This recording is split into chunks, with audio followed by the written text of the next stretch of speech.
देखिए ये सीधी तस्वीरें हम आपको दिखा रहे हैं, ये तस्वीरें दिखा रहे हैं, सीधी तस्वीरें नहीं, तस्वीरें हैं उस मीटिंग की जो आज हो रही है प्रधानमंत्री आवास पर जम्मू कश्मीर के मुद्दे पर। आप देख सकते हैं जम्मू कश्मीर के तमाम नेता, पॉलिटिकल पार्टियां इसमें शामिल हुई। उससे पहले जब मीटिंग शुरू हुई एक फ़ोटो अपॉर्चुनिटी हुई, फ़ोटो वहां पर खिंचवाई गई जिसमें प्रधानमंत्री नरेंद्र मोदी, गृह मंत्री अमित शाह, जम्मू कश्मीर के उपराज्यपाल मनोज सिन्हा, तमाम जम्मू कश्मीर के पूर्व मुख्यमंत्री चाहे गुलाम नबी आज़ाद हो, फारूक अब्दुल्ला हो, महबूबा मुफ्ती हो, उमर अब्दुल्ला हो या फिर जम्मू कश्मीर की दूसरी पार्टियों के नेता इस वक्त इस मीटिंग में शामिल हैं। मीटिंग 2.5 घंटे से जारी है, 3 बजे का ये मीटिंग का वक्त था, तब से मीटिंग शुरू है और अभी तक ये मीटिंग चल रही है और बहुत अहम है क्योंकि 5 अगस्त 2019 को धारा 370 और 35 से हटने के बाद से एक बहुत बड़ा मंथन है जम्मू कश्मीर में पॉलिटिकल प्रोसेस को, डेमोक्रेटिक प्रोसेस को आगे बढ़ाने के लिए। केवल एक चुनाव डीडीसी का हुआ है उसके बाद, और क्योंकि स्टेटहुड की वापसी की मांग ये पार्टियां कर रही हैं, इनकी और भी कई मांगे हैं, तो प्रधानमंत्री की अगुवाई में एक बहुत बड़ा मंथन चल रहा है।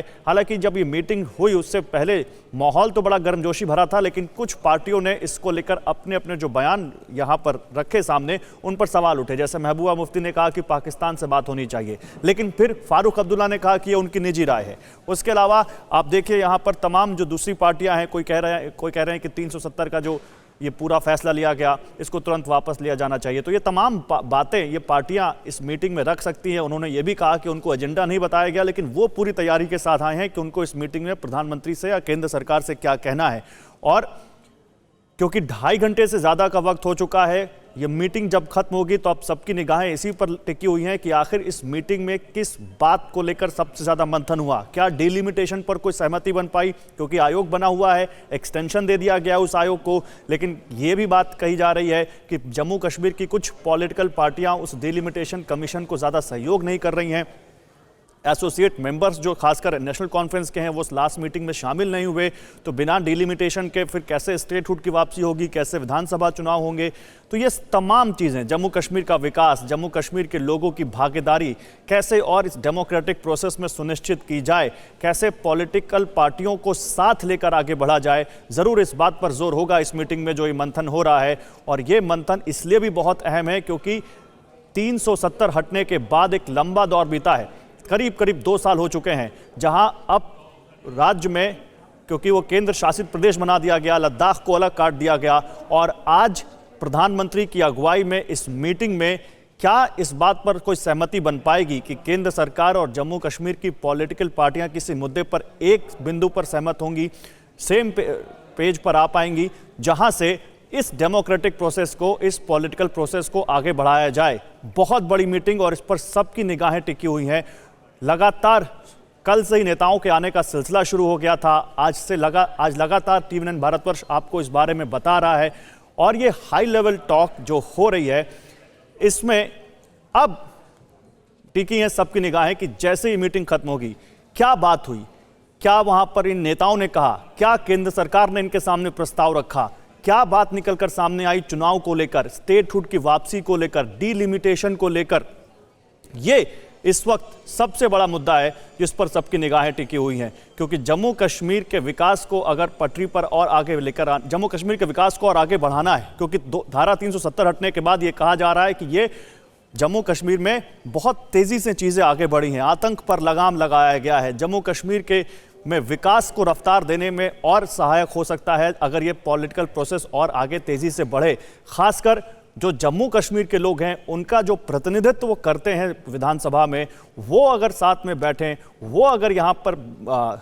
उनके लिए नीतियाँ बनाएं और आगे बढ़ें, तो देखिए सर्वदलीय बैठक में जम्मू कश्मीर के 8 दलों के नेता शामिल हैं और 14 नेता हैं जिनके साथ प्रधानमंत्री नरेंद्र मोदी मंथन कर रहे हैं। इसमें जम्मू कश्मीर बीजेपी के अध्यक्ष रविंद्र रैना भी शामिल हैं, एनएसए अजीत डोभाल भी शामिल हैं, गृह मंत्री अमित शाह भी शामिल हैं। तमाम बड़े नाम इस बैठक में शामिल हैं और 2.5 घंटे से प्रधानमंत्री आवास पर यह बैठक चल रही है। 2.5 घंटे हो चुके हैं और अब जब ये बैठक खत्म होगी, किसी भी वक्त ये बैठक खत्म हो सकती है, जब ये बैठक खत्म होगी तब ये बात सामने आएगी कि आखिर इस बैठक में क्या बात हुई, क्या मंथन हुआ, वो कौन सा अमृत है जिसको निकालने की कोशिश इस मंथन से की जा रही है, और वो मंथन कितना कामयाब हुआ, कितना वहाँ पर जम्मू कश्मीर की पॉलिटिकल पार्टियाँ या जम्मू कश्मीर के ये तमाम नेता और केंद्र सरकार एक सहमति बना पाए और किस किस मुद्दे पर बना पाए। क्या धारा 370 की मांग फिर से उठी? क्या यहाँ पर डिलिमिटेशन प्रोसेस को आगे बढ़ाने के लिए और उसमें सहयोग देने के लिए ये पार्टियां तैयार हुई? क्या ये पार्टियां इस मुद्दे पर तैयार हैं कि ठीक है, जल्दी से जल्दी डिलिमिटेशन प्रोसेस खत्म किया जाए, ताकि ये डिलिमिटेशन प्रोसेस पूरा हो, ताकि आगे से जल्दी पॉलिटिकल प्रोसेस, डेमोक्रेटिक प्रोसेस जिसको कहा जा रहा है वो आगे बढ़े? अमोद राय हमारे संवाददाता इस वक्त हमारे साथ जुड़ रहे हैं। अमोद जी, तस्वीरें हम लगातार देख रहे हैं। बैठक तो बड़ी गर्मजोशी के साथ शुरू हुई और तमाम नेताओं में उत्साह भी दिखा और वो कह भी रहे थे, चाहे फारूक अब्दुल्ला हो या दूसरे नेता, कि हम तो अपनी पूरा होमवर्क करके आए हैं। 2.5 घंटे हो चुके हैं, क्या कुछ आपको इस बैठक के बारे में और जानकारी मिल पा रही? देखिए, बैठक किसी भी वक्त ख़त्म हो सकता है। ये बताया गया था कि 2.5-3 घंटे कम से कम ये बैठक चलेगी, ऐसी पहले ही सूचना दी गई थी। लेकिन जो बातें हैं, जो सारी पॉलिटिकल पार्टियां हैं, 8 दल के नेता हैं, उसमें बीजेपी हो, चाहे पीडीपी हो, चाहे एनसी हो, चाहे कांग्रेस हो, तमाम पॉलिटिकल पार्टी के लोग अपनी अपनी बातों को रखेंगे। जैसे कि डेमोक्रेटिक प्रोसेस सूबे में स्टार्ट होना है, तो उसके साथ ही अपनी अपनी सबकी बातें भी हैं कि किस तरह से परिसीमन हो और परिसीमन में किस क्षेत्र को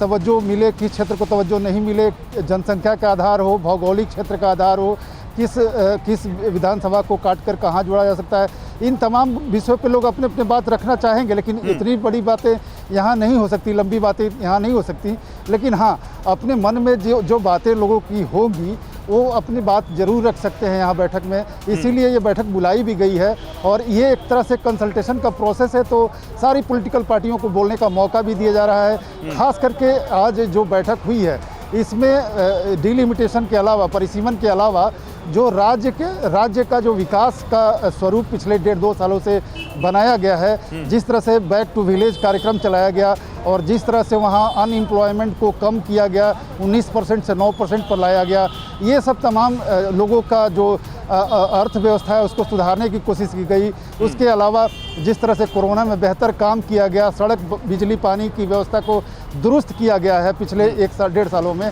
इन सब तमाम विषयों पर भी एक प्रेजेंटेशन सॉर्ट ऑफ यहाँ पे आज रखा गया है और उस पर भी बातचीत हुई है। और ये बताया जा रहा है कि चूँकि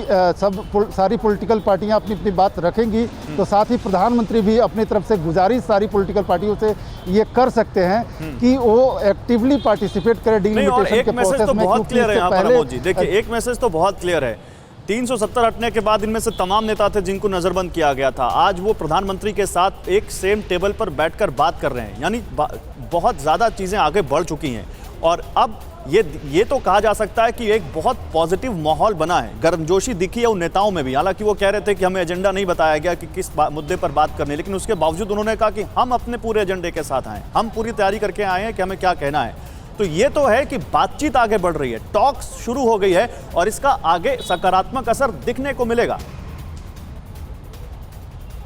निश्चित तौर पे गौरव, जो आज बात शुरू हुई है, ये समझिए कि बर्फ़ पिघलने की शुरुआत है आज से। और आज से गर्मजोशी, रिश्तों की गर्मजोशी देखने को मिल रही है। जैसा कि आपने फोटो फ्रेम देखा, फोटो फ्रेम में से ही एक काफ़ी कुछ चीज़ें साफ हो जाती हैं और इस पर न सिर्फ देश की, कश्मीर की, बल्कि इंटरनेशनल निगाहें भी लगी हुई हैं इस बैठक पे। लिहाजा बैठक से कोई एक सार्थक पहल निकल कर सामने आए, ये अहम है। और उसमें सबसे मुख्य, जो डेमोक्रेटिक प्रोसेस स्टार्ट हो रहा है, उसमें सबसे मुख्य बात यह है कि परिसीमन वहाँ जब हो तो परिसीमन किस ढंग से हो। जैसा कि सुबह आज TV9 भारतवर्ष से बात करते हुए बीजेपी के नेता ने कहा था, जो पूर्व मुख्यमंत्री रहे हुए हैं कविंद्र जैन, उन्होंने कहा था कि परिसीमन में जम्मू और कश्मीर को इक्वल स्टेक मिले, इसका भी ध्यान रखा जाए, हमेशा चाहेंगे। हाँ, वो है, वो थोड़ा सा एक इशू है यहाँ पर। जम्मू के नेताओं की जम्मू के इंपॉर्टेंस को लेकर कुछ अपनी मांगे हैं और घाटी के नेता या कश्मीर के नेता कश्मीर का जो अभी तक इंपॉर्टेंस है उसको कम ना किया जाए, वो लगातार इस मांग को उठा रहे हैं। तो देखना है कि वो मीटिंग में इस पर क्या चर्चा होती है और क्या इस मीटिंग में जम्मू और कश्मीर के मुद्दे पर अलग अलग कोई बात होती है या फिर इन होल ये पूरी बातचीत हुई है। मैं आऊँगा आपके पास अमोद जी, आगे भी अपडेट लेते रहेंगे और जैसा लगातार सुबह से TV9 भारतवर्ष इस पूरे मुद्दे पर नजर बनाए हुए हैं, पल पल का अपडेट दे रहे हैं। जैसे ही बैठक खत्म होती है, तमाम बड़े नेताओं के रिएक्शन, पूरा अपडेट, बैठक में क्या बातचीत हुई, कोशिश करेंगे आपके सामने सब कुछ रखें। अड़ी सोमवार से शुक्रवार शाम 6 बजे सिर्फ TV9 भारतवर्ष पर।